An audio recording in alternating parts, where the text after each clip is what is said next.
본수업 나가고 나서 그 다음에 세미나 때 세미나 내용 할 건데, 근데 우리 원래 저희 정현들께서는 계속 들었던 내용인데 좀 정리한다고 생각하시고 우리 본수업 먼저 나가도록 할게요. 오늘 세미나 내용은 좀 더 8시부터 할 거예요. 이제 신통무화 역세권 재개발 관련된 권리산정 기준을 파헤칠 건데요. 근데 옛날 법부터 해가지고 다 뒤집어 볼 거예요. 그래서 어떤 걸 주의해야 되고 왜 그런 일들이 벌어지는지, 우리가 어떤 걸 주의해야 되는지 좀 이따 8시부터 보도록 할게요. 그리고 제가 초보자분들이 좀 너무 제 수업이 어렵다고 해서 초보자분들 따라오기 쉽게 좀 짧은 과정을 한번 만들었어요. 근데 우리 정회원님들은 그냥 들으시면 되고요. 정회원까지는 아니더라도 그냥 간략하게도 알고 싶다 하시는 분들은 초보자 과정 참여하시면 될 것 같아요. 나중에 공지 띄울게요. 오늘은 저희 이제 원래 우리 수업하는 거, 원래 본 수업 들어가도록 할게요. 그리고 혹시라도 좀 이따 8시에 수업 들으실 분들도 미리 좀 들으시면은 뭐 나쁘진 않을 것 같아요. 저희가 매주 목요일마다 이렇게 수업을 하고 있는데, 이거는 좀 깊이 있게 들어가는 수업이라 거의 한 1년 과정으로 하고 있거든요. 근데 좀 이따 이제 8시부터 수업 들으셔야 되니까 미리 좀 줌도 테스트 할 겸 들어가 계세요.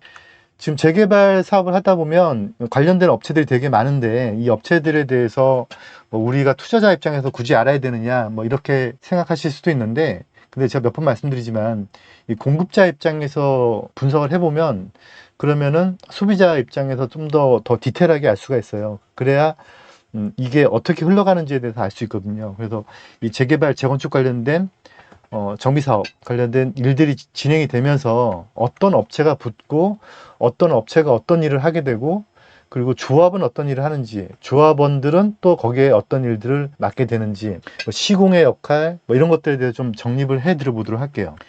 그래서 대략적으로 이제 업체의 구성도를 보면, 뭐 이거는 구성도라기보다 서로 관계 설정인데, 당연히 이제 조합이 있고, 조합이 시행자죠, 시행자.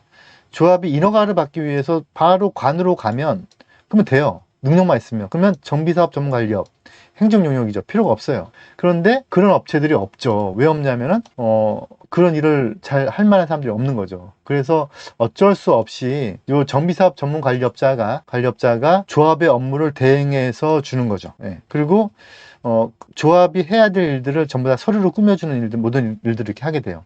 그리고 이제 이 조합은 결국은 조합원들로 구성이 되어 있는 거죠. 예. 그리고 이 조합과 조합원의 관계는 민법에서 얘기하는 조합 관계인 거죠. 그래서 계약 관계인데, 주식회사나 아니면 합자회사나 아니면 유한회사처럼 조합원들이 일정 권한의 범위 내에서 일정 범위까지 책임을 지는 어떤 유한 책임 사원들로 구성된 게 아니고, 조합이란 말 뜻 자체가 무한 책임 사원들로 구성이 되어 있어요. 그래서 사업이 잘 되고 못 되고에 대해서 이 한 몸이에요, 조합하고는. 그래서 조합을 잘 뽑아야 되는 거죠.